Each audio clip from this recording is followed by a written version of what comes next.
시편 38편의 시인은 내 머리에 넘치는 자기의 죄악이 감당할 수 없는 무거운 짐입니다. 고백하며 첫 단락을 마칩니다. 근가닥의 시인은 시의 처음에 주의 분노로 자기를 책망하고 징계하심에서 벗어나게 해주시라고 간절히 구하면서 시를 시작했던 것입니다. 자기 죄를 생각하면 주님의 책망과 징계는 너무도 당연합니다만 하나님이 아버지가 아니라 재판장으로 자기를 대하시는 것은 죽기보다 싫고 무섭습니다. 이 심정은 주님의 인자가 내 생명보다 낫다 하는 고백과 붙어 있을 겁니다. 이 고백이 나의 모든 소원이 주의 앞에 있어하며 나의 탄식이 주의 앞에 감추이지 아니하니 하나이다 하는 기도로 이어졌습니다. 시인이 처한 형편에서 시인의 기도가 나오지 않습니다. 시인에게 틀림없이 나옵니다만 사람에게서 나오지 아니합니다. 하나님이 무서운 심판장처럼 시인의 죄를 책망하십니다만 하나님이 자기를 멀리 떠나 계시는 사실에 두려워하면서도 시인은 모든 소원을 주의 앞에 아뢰었습니다. 하나님이 자기를 버리시는 사실만큼 절망이 없는데 모든 소원, 소망을 품고 시인이 하나님에게 나아갑니다. 오직 그리스도를 믿으면 모든 죄의 사함을 받는다 하는 이 참된 고백은 죄의 현실에서 이런 절절한 기도로 이어져 갈 것입니다. 참된 신앙은 불신앙을 걸러내는 도가니를 반드시, 불과 같이 타오르는 도가니를 반드시 지나가야 합니다. 왜 그렇습니까? 우리 안에 불신앙이 가득하기 때문이고 우리 밖에 불신앙이 넘치는 까닭입니다. 그런 까닭의 신앙은 언제나 은혜입니다. 은혜의 기적이라 해야 합니다. 말씀하시는 분을 듣고 믿습니다. 말씀하시는 분이 믿게 하십니다. 우리가 주의 이름을 부르는 것은 우리를 주님이 먼저 부르시는 까닭입니다. 기도는 우리를 부르시는 그 주님을 우리가 부르는 일입니다. 바로 여기에 우리의 소명이 있습니다. 부르시는 주님을 듣고 주님을 부르는 것입니다. 주의 이름을 부르는 자는 구원을 얻으리라 하였습니다. 신자의 호흡이 과연 기도입니다. 기도가 우리의 삶입니다. 이제 넷째 부분 10절부터 14절 다시 읽습니다. 내 심장이 뛰고 내 기력이 쇠하여 내 눈에 빛도 나를 떠났나이다. 나의 사랑하는 자와 나의 친구들이 나의 상처를 멀리하고 나의 친척들도 멀리 쏜나이다.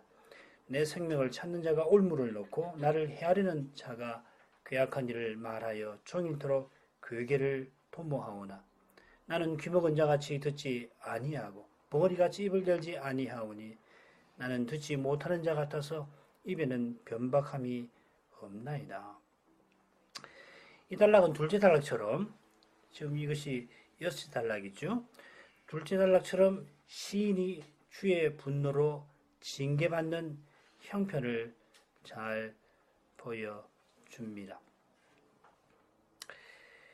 둘째 단락에서는 시인이 중병에 걸려서 몸과 마음이 죽음을 맛봅니다만 여기서는 나의 사랑하는 자가 시인을 멀리하고 동시에 시인의 원수가 그를 죽이려 합니다. 원수가 시인의 목숨을 노리면서 올무를 놓고는 악한 말을 하고 악한 일을 꾸밉니다마는 그러나 시인은 귀머거리가 되어서 입을 아예 열지 않습니다. 살았지만 실은 죽은 거나 매한가지였습니다. 10절에 내 심장이라고 되어 있는데 이게 8절에 내 마음과 똑같은 낱말입니다. 같은 낱말이 이 8절 맨 끝에 나오고 내 마음이 맨 끝에 나오고 내 심장이 10절 맨 처음에 나옵니다. 원문에 그렇다는 이야기입니다. 중병의 시인의 마음이 성난 파도같이 일어나는 바다같이 불안하였는데 마음의 불안으로 심장이 마구 뜁니다. 통제가 안 되는 겁니다. 시인의 마음이 시인의 의지와는 달리 불안하고 그처럼 시인의 심장도 시인도 모르게 제 마음대로 뜁니다. 몸도 마음도 시인의 괴로운 형편에 그저 휘둘릴 뿐입니다. 불안한 마음을 가라앉히려고 해도 안 되고 덩달아 심장이 마구 뛰어서 몸은 더욱더욱 지칩니다. 그 사이에 시인의 간절한 기도가 있습니다. 8절과 10절 사이에 가라앉히려 하나 떠는 마음에 심장이 제멋대로 뜁니다마는 시인의 영혼에서 기도가 이루어집니다. 자기 몸도 마음도 어쩌지 못하는 시인이 어떻게 기도할 심정을 품은 걸까요? 내가 이렇게 힘드니 기도라도 해야지. 그렇게 해서 기도한 걸까요? 몸이나 심리는 내 마음대로 되지 않지만 영혼의 작용은 가능한 겁니까? 그럴 리가 없는 것이 내가 죄짓지 않으려 해도 죄짓는 사실만 보아도 될 것입니다. 내가 스스로는 죄 못 이깁니다. 은혜는 선물로 주시는 것입니다. 기도가 그런 것입니다. 참된 기도가. 기도할 자격, 기도할 힘, 지혜도 주님이 은혜로 주시는 겁니다. 몸의 여유가 혹은 몸에 힘이 있으면, 마음의 여유가 있거나 마음의 여유가 있고 몸에 힘이 있으면 자연히 기도가 되느냐 하면 아닙니다. 오히려 우리가 기도하게 하나님이 시련을 주십니다. 스스로 기도할 수 없는 형편에 몰아붙이십니다. 하나님의 사랑이 믿어지지 아니해서 불안이 마음을 휘두르게 하십니다. 정말 하나님 사랑을 맛보고 싶은데 절실한데 안 믿어집니다. 시인처럼 몸이 말을 듣지 않게도 하십니다. 몸이 말 듣지 않으니까 만사가 귀찮을 뿐만 아니라 아무것도 할 의욕이 생기지 않잖아요. 주님만 의지하는 것은 오직 은혜입니다. 소망이 마음에서 사라지지 아니하는 것, 아니 절망이 마음에 가득한데 어디선가 소망이 마음에 비치는 것은 우리를 향해서 하늘이 열린 가닥입니다. 내가 하늘을 향해서 보아서 그런 게 아니라 하늘이 우리에게 향해서 열린 거예요. 모든 소망을 하나님께 아뢰입니다마는 심장이 제멋대로 뛰고 그래서 내 기력이 쇠하여 내 빛도 나를 떠났습니다. 시는 괴로워합니다. 원문은 어떻게 되냐면 내 힘이 나를 버렸고 내 눈의 빛도 나와 함께 있지 아니합니다. 이렇게 되어 있습니다. 그러니까 서로가 함께 읽히지요. 나를 버렸고 함께 있지 아니하다.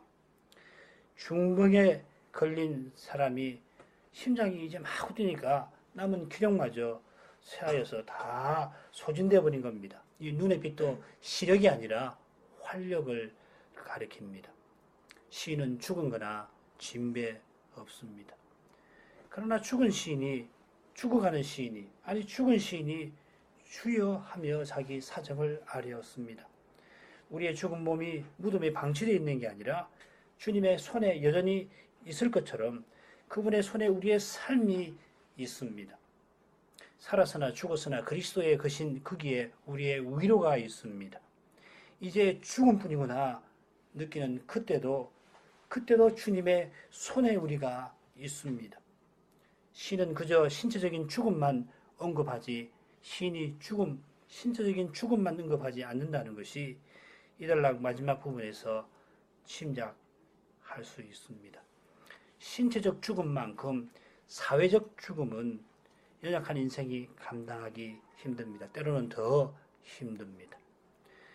말하는 사람이 말하지 못하는 것만큼 힘든 게 없습니다. 사람은 말하는 존재거든요. 근데 말을 못해요. 정말 살지만 죽은 것보다 못할 수가 있거든요. 가령 자녀들이 부모 앞에 말하고 싶은데 말하지 못하는 형편, 심지어 아예 말문이 막히게 되는 처지는 죽음과 같습니다. 병들어 말 못하는 것보다 깊은 죽음일 수 있습니다. 시인이 중병의 죽음을 맛보고 있는데 그의 죽어가는 모습에 시인의 사랑하는 이들이 시인을 멀리합니다. 나의 사랑하는 자들, 시인의 가까운 친구를 가리킵니다. 가령 아브라함을 하나님이 사랑하시는 자라 했고 히람이 다윗의 사랑하는 자라 하였습니다. 친구라는 말입니다. 아마 이 표현이 언약을 맺은 관계를 암시하는 것 같습니다. 요나단과 다윗이 그랬던 것처럼 친구의 죽음을 자기의 죽음처럼 슬퍼해야 합니다. 친구의 생명을 내 생명처럼 귀하게 여겨야 합니다만은 시인의 친구들은 어찌된 nhân 물인지 죽어가는 시인을 멀리합니다. 같은 생각이 12절 후반절에도 나옵니다. 나의 가까운 이들이 친척이라고 했는데 원문대로 나의 지극히 가까운 이들이 멀찍이 서 있습니다. 시인의 친구, 동무들은 시인의 상처를 멀리하였습니다. 여기 이 상처란 말, 히브리 말로는 네가라는 말입니다. 이 레위기 13, 14장에 자주 나오는 낱말인데 문둥병을 일으키는 주의 치시는 행위를 가리킵니다. 주님이 치셔서 이 문둥병, 피부병이 발생하는데 그 치심을 가리키는 말입니다. 주께서 치셔서 생기는 온갖 피부병이 레위기 정결법전에서 말하는 문둥병입니다. 꼭 우리 아는 문둥병만 아닙니다. 이 병은 주의 거룩하심을 감히 침해한 하나님의 거룩하심을 친 사람을 하나님의 거룩한 손이 치시는 결과로 생기는 겁니다. 역대하 26장에 좋은 예가 나옵니다. 대제사장 아사랴와 모든 제사장이 왕의 이마에 문둥병이 발하였음을 보고 전에서 급히 쫓아내고 여호와께서 치심으로 왕도 속히 나가니라. 우시야 왕이 죽는 날까지 문둥이가 되었고 문둥이가 되매 여호와의 손에서 끊어졌고 별궁에 홀로 거하였으므로 그 아들 요담이 왕궁을 관리하며 국민을 치리하였더라. 우시야 왕이 참 훌륭한 왕이지요. 그런데 말년에 마음이 높아져가지고 성소에 들어가서 자기가 분향을 하려 했다가 하나님의 거룩하심을 침범하니까 하나님이 그를 치셔서 문둥병자가 그 자리에서 되게 하셨습니다. 그 광경을 본 대제사장 제사장이 그를 속히 쫓아냈고 심지어 위세당당했던 그 왕도 속히 나갑니다. 쫓기듯 나갑니다. 왕이 하나님의 진노를 깨달은 것입니다. 이 진노가 바로 시인이 첫째 단락에서 두려워하던 그것입니다. 마찬가지로 시인은 성전에 나가지 못하는 그런 처지에 떨어진 것 같습니다. 그렇게 그의 친구와 동무도 시인을 멀리합니다. 시인을 가까이 하면 그들도 오염되어서 성전에 나가지 못할 수가 있기 때문입니다. 친구들이 가까이 하려 해도 가까이 하기 어려운 형편에 시인이 처해 있습니다. 연약한 우리 인생은 거룩한 사랑 아니면 이런 형편을 잘 감내하지 못합니다. 시인의 친구들 우리가 욕할 처지가 못 됩니다. 문둥병자를 친히 만져서 낫게 해주신 주님 안에서만 우리가 시인과 같은 처지에 있는 분들을 가까이 할 수가 있을 겁니다. 그처럼 사랑하는 부모 형제는 성 밖에 홀로 있는 문둥병 걸린 식구에게 나아가곤 하였습니다. 시인이 지금 괴로워하는 것도 주님 안에 있는 이 거룩한 사랑을 맛보지 못해서 괴로워하는 것입니다. 거룩한 사랑을 맛보지 못하는 것이 신자에게는 죽음과 같습니다. 이 사랑이 담긴 충고는 입에는 쓰지만은 속에는 달콤합니다. 그러나 아무리 맞는 말 같아도 이 사랑이 빠지면은 혹은 빠졌다고 느껴진다면은 근본적으로 맞지 않은 말일 수가 있습니다.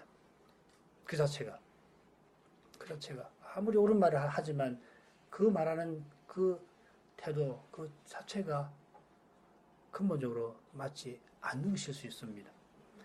가장 가까운 이들이 멀찍이 서 있는 모습이 시인의 죽음을 더욱 힘들게 만듭니다. 친구들의 사랑을 시인이 갈구하지만 오히려 원수들의 공격이 시인의 목숨을 노립니다. 번역을 조금 고쳤는데요. 올무를 놓았습니다. 내 생명을 찾는 자들이 또 내 상처를 꾀하는 자들이 파멸을 말하고 온종일 거짓을 속삭댑니다. 이 표현이 13, 14절에 언급된 시인의 심정을 이해하는 배경일 것입니다. 곧 살필 겁니다. 원수들이 시인을 죽이려 이미 올무를 쳐놓았습니다. 이들이 죽을 병에 걸린 시인의 목숨을 노리는 겁니다. 몸도 마음도 가누지 못하는 시인, 친구들이 멀리에서 홀로 된 시인인데 그냥 내버려둬도 죽은 목숨인데 그 목숨을 노립니다.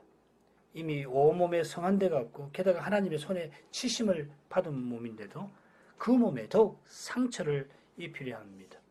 죄의 마음이 이렇게 잔인합니다. 죄의 마음이라는 이름 붙이기가 힘들 만큼 악합니다. 우리가 고백하는 전적 부패가 이런 잔인하게 생생한 것입니다. 내 안에 있는 죄가 이렇게 잔인합니다. 특히 시인은 원수의 말에 관해서 언급합니다. 이것이 6째 단락과 붙어 있습니다. 조금 위에 살피겠습니다만은 거기 보면 시인의 원수들이 기뻐하는 모습이 그려져 있습니다. 시인은 온몸에 상처 투성이인데다가 그 상처가 문둥병 같은 것인데 시인의 마음을 상하게 하려고 시인의 마음에 죽음을 더 안겨주려고 원수들은 파멸을 말합니다. 너는 이제 망했다. 넌 끝장이야. 하는 것입니다. 인간적인 연민에 죽어가는 시인을 동정도 할 법한데 하나님 저주받았구나. 그래서 죽는구나. 잘 됐구나. 하는 것입니다.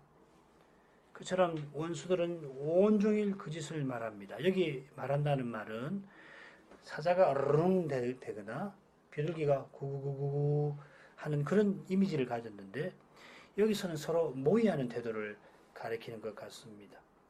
홀로 된 시인을 앞에 두고서 대놓고 시인을 죽일 그 짓을 서로 속삭여 대는 겁니다.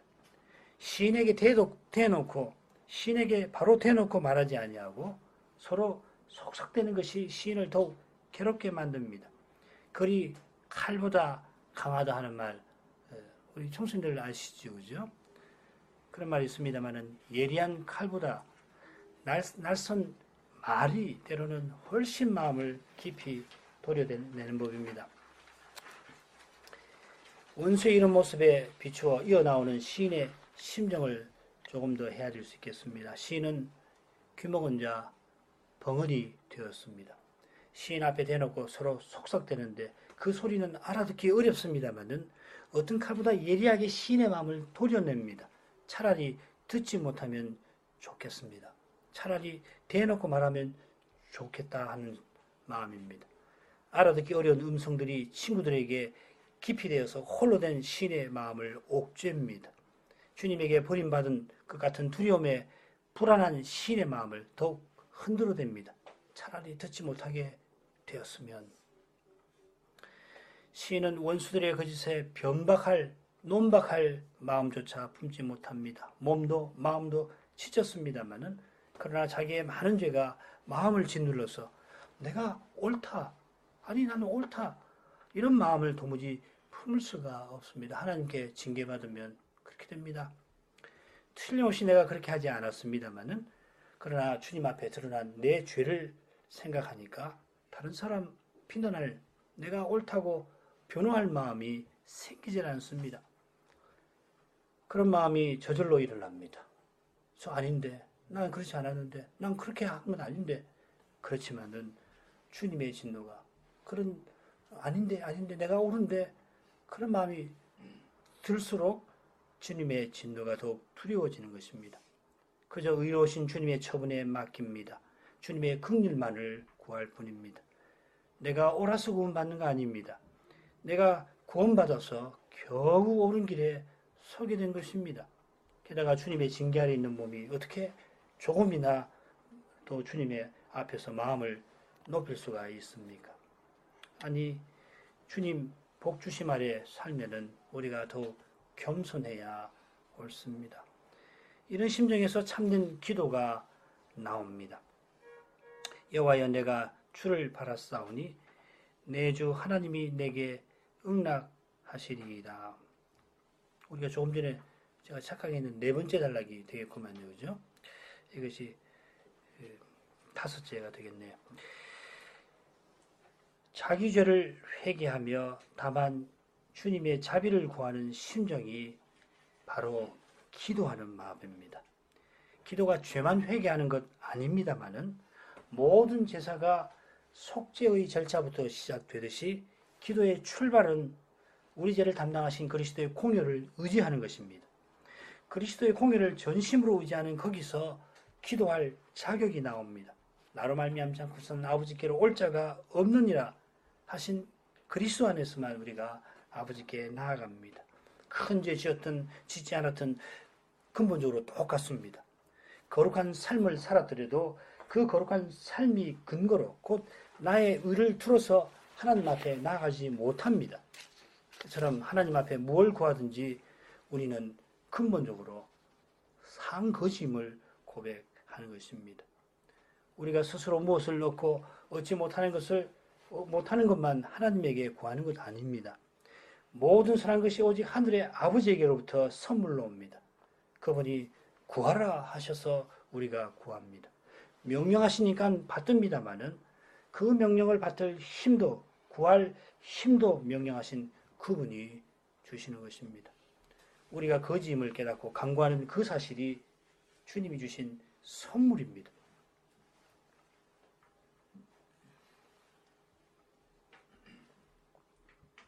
시인은 절망과 또 다른 절망 사이에 소망하는 자신을 언급합니다.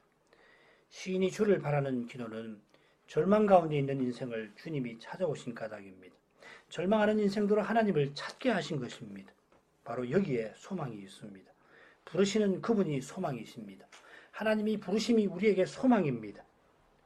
주님이 우리에게 말씀하시는 그 사실 자체가, 우리가 그분의 말씀을 듣는 그 사실 자체가 우리에게 소망입니다. 책망과 징계를 받는 그 사실이 시인을 소망으로 이끕니다. 시인이 스스로는 주의 분노에 멸망당하는 것 같이 느낍니다. 느껴집니다마는 그만큼 하나님의 징벌은 무섭습니다. 책망은 정말 견디기 어렵습니다. 그러나 바로 그 경험을 통해 참된 구원이 하나님에게 있음이 드러납니다. 과연 구원은 우리 바깥에서 주어집니다. 우리 안에 조금이라도 구원 얻을 수 있는 게 없습니다. 만일 있다면 거짓 구원입니다. 허망한 자랑입니다. 구원은 오직 하나님에게 있습니다. 우리의 자랑은 그분과 그분의 은혜에 있습니다. 오직 우리 안에 주님 안에 있는 것이 우리의 구원입니다. 우리에게는 절망과 멸망만 있을 뿐입니다. 과연 주님을 바라는 까닭에 시인의 마음이 주님의 응락을 고백할 수 있습니다. 주님을 바랄 수 없는 절망 중에서 주님을 바라는 심정이 생긴 것처럼 그 심정을 불러일으키신 주님이 시인의 마음에 응답의 확신이 생기게 하십니다. 주님을 바라게 하신 것은 시인이 바라는 것을 주시려 함입니다. 시인이 주님을 바랐습니다. 주님이 시인의 모든 소원이십니다.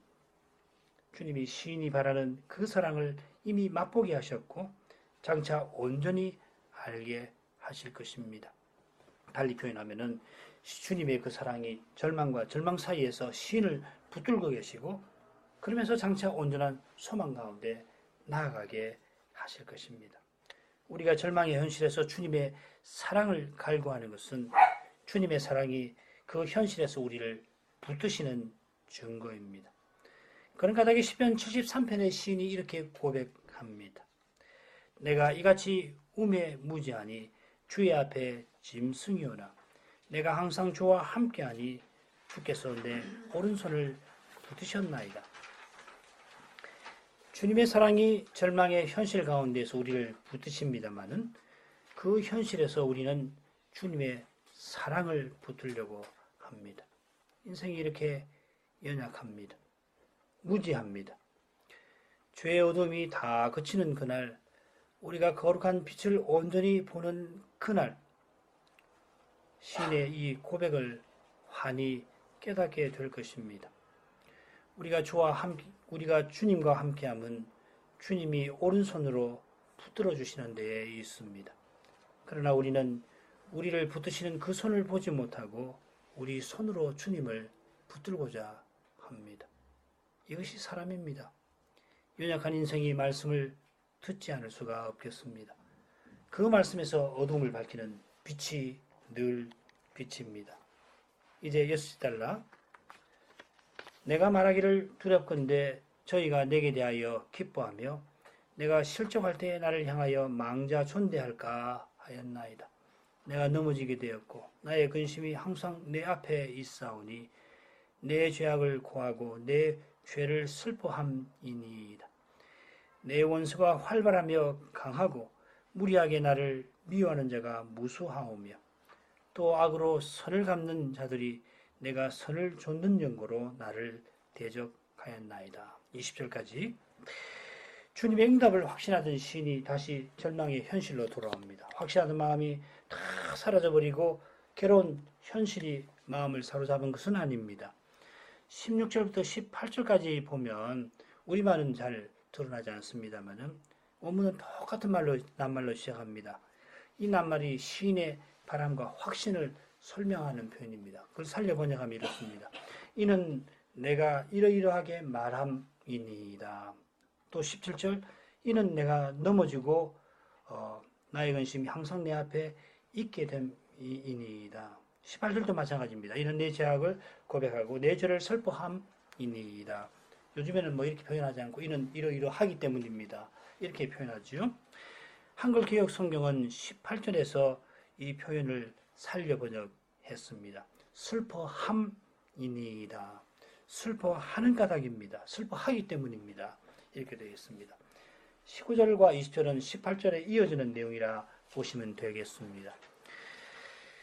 16절은 시인이 하나님을 바라고 그분의 응답을 확신하는 첫 번째 이유입니다. 시인이 내가 말하였습니다 했는데 이는 내가 번이같이 되었다. 내 입에는 변박함이 없습니다. 고백한 그 내용에 비추어서 보아야 하겠습니다.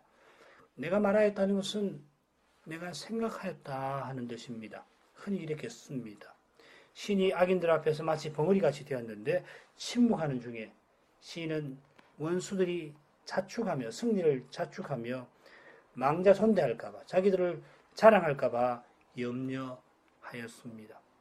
특히 시인은 내가 실족할 그 일을 말하면서 원수들이 자랑할까 염려합니다. 여기 이 실족이란 말은 시인이 크게 헛뛰어서 망하는 모습을 그려냅니다. 바로 그 내용이 17절에 나오죠. 내가 넘어지게 되었고 시인이 곧 넘어질 처지에 있습니다. 같은 표현이 시편 35편 15절에 나오는데 거기는 환난을 당했다 이렇게 번역해 놓았습니다. 시편 38편의 시인도 35편의 시인과 비슷한 형편에 놓였습니다. 친구들이 병든 시인에게 등을 돌렸는데 그 돌린 시인의 등에다가 원수들이 칼을 꽂을 참입니다. 그래서 시인은 자기의 고통이 항상 자기 앞에 있다 고백합니다. 여기 고통은 의인이 누리는 하나님의 인자하심과 정반대되는 표현 같아요.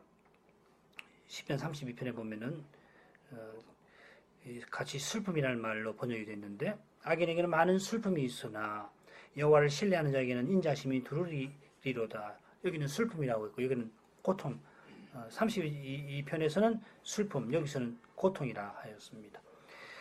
시인이 지금 하나님의 사랑을 받지 못하고 그분의 진노 아래에 있습니다. 게다가 하나님의 진노하심을 두려워하는 마음의 고통, 곧 슬픔이 잠시도 떠나지 않습니다. 그 슬픔 가운데서 시인은 내 죄를 고백하고 내 죄를 슬퍼한다 하루였습니다. 주님의 혹독한 책망과 무거운 징계를 받으면서 그저 자기 죄를 고백하며 슬퍼합니다. 여기 슬퍼한다는 말은 심히 염려한다 하는 뜻입니다. 그저 죄지어 마음이 우울한 것이 아니라 주님이 용서하시고 그 죄책에서 벗어나게 해 주실까 염려하는 것입니다. 자기 죄에 대한 이런 회개와 염려, 주님의 진노에 대한 슬픔, 징계로 넘어져 망할 그런 처지, 그런 시인을 두고 악인들이 기뻐서 자기를 자랑하게 될 현실, 그 현실에서 시인은 오직 주님만 바라보았습니다. 안팎에 시인이 의지할 것이 전혀 없습니다. 절망만 시인의 마음에 그리고 그의 형편과 처지에 절망만 가득합니다. 그래서 시인이 주님을 바라보았습니다. 그런 까닭에 시인이 주님만 바라보았지 주님을 바라는 기도가 염려와 슬픔으로 가득한 시인의 마음에서 저절로 생긴 것도 아니고 시인의 형편과 처지와 현실은 오히려 주님을 바랄 마음을 사라지게 할 정도였습니다. 실로 우리의 마음이 하나님의 손에 있습니다. 잠언 21장 1절에 나오는 것처럼 나라를 경영하는 왕이 중요한 정책을 결정하는 과정도 여호와의 손에 있다면은 더욱이 그분의 손에 주님을 바라는 우리의 마음도 있겠습니다. 그렇다면 어떤 현실에서도 주님의 손을 의탁해야 하겠습니다. 사람의 힘과 꾀로 무엇을 이루려 하지 않도록 주의해야 합니다. 종교심이 사람의 힘을 이용하는 것은 떡 먹는 것만큼 쉽습니다. 기도는 하나님을 온전히 바라는 것입니다. 오직 그분이 우리를 자기에게로 이끄십니다. 우리의 마음만 아니라 온 세상을 그분이 친히 주장하십니다. 이런 교훈을 들은 우리가 얼마나 주님을 의지해야 하겠습니까? 이런 겸손한 심정에서 시인은 원수들에 관하여 아뢰입니다. 시인의 원수들은 활발하고 강하고 무수합니다. 반면에 시인은 외톨이고 약하고 죽어갑니다. 주님에 의지할 데가 없습니다. 그러나 기억하셔야 할 것이 언제든지 이것이 연약한 인생의 형편입니다. 근본적으로 다르지 않습니다. 이 형편을 잊어버리고서 주님이 뭘 주셨다고 해서 내가 뭘 해보려고 하는 것이 죄의 심이 어두운 것입니다. 시인은 주님께 호소하는 심정으로 원수들이 무리하게 미워한다 아뢰었습니다. 악인의 무리함은 악으로 선을 갚는 사실에서 생생하게 드러납니다. 악으로 선을 갚는 태도는 선을 좇는 연고로 시인이 선을 좇는다고 해서 대적하는 거기서 그 잔인한 얼굴을 드러냅니다. 반대로 신자는 악으로 악을 갚지 말고 모든 사람 앞에 선한 일을 도모해야 합니다. 이는 우리의 악을 하나님의 선으로 바꾸시는 하나님 안에서만 가능합니다. 그리스도를 십자가에 내어주신 그 사랑 안에서만 우리가 보복하지 않고 오히려 내 원수를 사랑하려는 마음을 품게 됩니다. 이 마음이 있어야 보복의 악순환에서 벗어날 뿐만 아니라 사랑이 가득한 하나님 나라를 맛볼 것입니다. 주님의 거룩한 사랑이 우리 마음에 있어야 무리하게 미워하는 이 두려운 형편에서만 아니라 악으로 악을 갚으려고 하는 끔찍한 현실에서 벗어납니다. 거룩한 사랑을 떠나서는 무리하게 악심을 품고 미워하는 사람과 맞서지 않을 수가 없습니다. 맞서면 결국 같아집니다. 심지어 미워하는 자보다 더할 수가 있습니다. 그처럼 시인도 주님에게 호소합니다. 내가 선을 좇는 연고로 스스로를 의롭다 하는 태도를 조금도 취하지 않습니다. 이는 물론 자기의 죄가 얼마나 큰지를 깨닫는 까닭입니다마는 자기가 선을 좇았던 것이 주님의 은혜에 있음을 고백하는 사실과도 붙어 있는 것입니다. 은혜의 주님께 모든 형편을 아뢰고 그분의 처분에 맡기며 다만 겸손히 자신을 향한 주님의 은혜를 구하는 것입니다. 마지막 단락, 여호와여 나를 버리지 마소서, 나의 하나님이여 나를 멀리하지 마소서, 속히 나를 도우소서, 주 나의 구원이시여. 시인은 하나님을 여호와 나의 하나님, 주 나의 구원이라 부르면서 하나님의 도우심과 가까이 하심과 함께 해주심을 구합니다. 가장 가까운 이들은 죽을 병에 걸린 시인의 상처를 보고 멀리하였고 시인의 힘이 시인을 버렸고 이런 시인을 원수들이 죽이려 하였습니다. 원수들은 그저 시인의 목숨만 빼앗는 게 아니라 그의 삶을 무너지게 하려 하였습니다. 시인이 주의 분노 아래 멸망하는 모습에 그들은 즐거워하며 의기양양하려 합니다. 이런 절망의 현실에서 시인은 모든 소원을 죽게 하려었고 주님이 자기 기도에 응답하실 것을 믿었습니다. 이 믿음으로 시인은 끝까지 주를 부릅니다. 주의 분노를 두려워하던 시인이 마침내 주의 신속한 도우심을 기도합니다. 그저 분노로 징계하지 아니하실 뿐만 아니라 징계받아 처한 죽음의 현실에서 건져주시기를 구합니다. 그처럼 시인은 하나님이 자기를 가까이 해주실 것을 기도합니다. 사랑하는 이가 가까이 있는 것보다 하나님 가까이 있기를 구합니다. 하나님 가까이 하시는 하나님이 가까이 하시는 거기에 사랑하는 이들이 시인을 참으로 가까이 하는 길이 열립니다. 하나님이 함께 하시는 거기에 성도의 참된 교제가 약속되어 있습니다. 하나님의 사랑의 영광이 비추어야 참된 사랑이 인생 가운데 비로소 나타납니다. 이것이 시인이 바라던 모든 소원에 속합니다. 우리의 소원도 다르지 않습니다.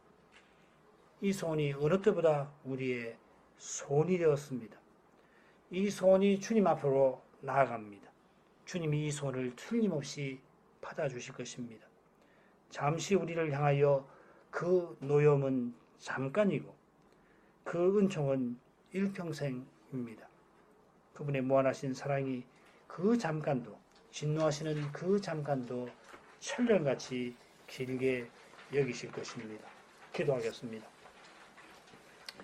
거룩하신 아버지, 우리를 향한 노염은 잠깐이고 주님의 은총은 저희 평생토록 있고 나아가 영원히 있습니다.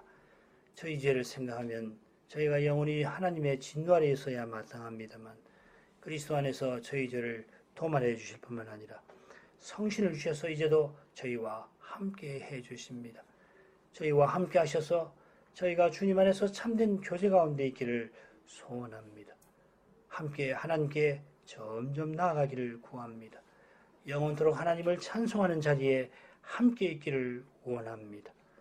이 소원이 주의 앞에 틀림없이 연락되는 줄 믿습니다. 이 소원을 품는 이마다 주님이 붙들어 주실 줄 믿습니다. 비록 인생의 죄로 말미암아 하나님의 진노 가운데 책망과 징계를 받아야 합니다마는 저희가 겸손히 주님 앞에 회개하며 그 은혜를 구하게 됩니다. 주님, 저희를 긍휼히 여겨주시고 속히 저희를 구해 주셔서 주님을 함께 찬송하며 살게 해 주옵소서. 주님의 뜻을 함께 받들며 그리스도의 그 사랑을 함께 나타내게 해 주옵소서. 예수님의 이름으로 기도합니다. 아멘.